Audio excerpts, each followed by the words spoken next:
A paz do Senhor a todos. Irmãos amados, vamos começar hoje uma série de vídeos que será abordado o tema como saber se Deus existe. Muitas pessoas têm dúvidas acerca disso, então a gente resolveu fazer uma série de pequenos vídeos para não fazer vídeos longos, falando sobre coisas simples. A gente não pretende ser muito técnico, mas de uma maneira bem simples, coisas simples que provam a existência de Deus e que às vezes a gente não percebe. Então, é o primeiro de uma série de pequenos vídeos.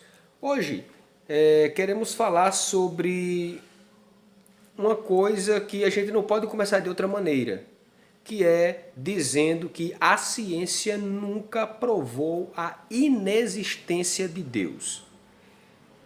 Partindo disso, eu queria meditar sobre esse tema. Se a ciência nunca provou a inexistência de Deus, porque muitas pessoas duvidam, se desde o início da humanidade a maioria das pessoas sempre acreditaram na existência de Deus ou de deuses, e só de alguns anos para cá começou a ganhar espaço o ateísmo, mas continua sendo minoria ainda, tanto entre leigos como entre acadêmicos, o ateísmo é minoria. Porém, isso tem feito um grande estrago na fé de muitas pessoas. Muitos esperam a ciência comprovar a existência de Deus para crer. E eu pergunto, por que muitas das vezes a gente tende mais para o contraditório? Por que a gente não pensa o contrário? Por exemplo, olha, a ciência tenta comprovar que Deus não existe e não consegue, então eu vou ficar acreditando que ele existe. Eu acho que o certo seria esse. Mas as pessoas fazem o contrário. Muitos esperam a ciência comprovar que Deus existe para crer. E eu digo a você, se Deus pudesse ser compreendido pela ciência humana, ele deixa de ser Deus. Porque a mente humana é limitada e jamais compreenderá Deus. Creia em Deus pela fé.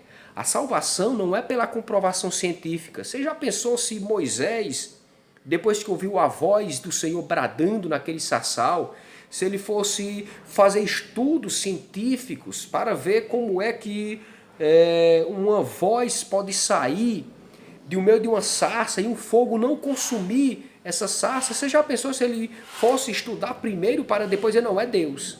Não, ele creu. E muitos outros homens de Deus creram no chamado do Senhor. Se você tem um chamado, não espere a ciência comprovar nada. Creia em Deus, a salvação é pela fé. Antes de encerrar, eu queria só dizer algo muito importante também.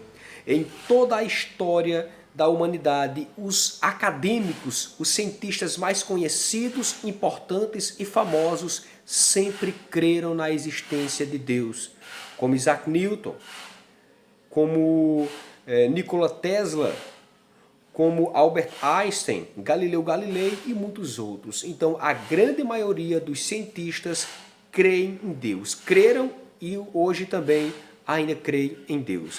Deus abençoe a sua vida. Assista os próximos vídeos também. É uma série, vai ser muito edificante. Que Deus possa te abençoar. Em nome do Senhor Jesus.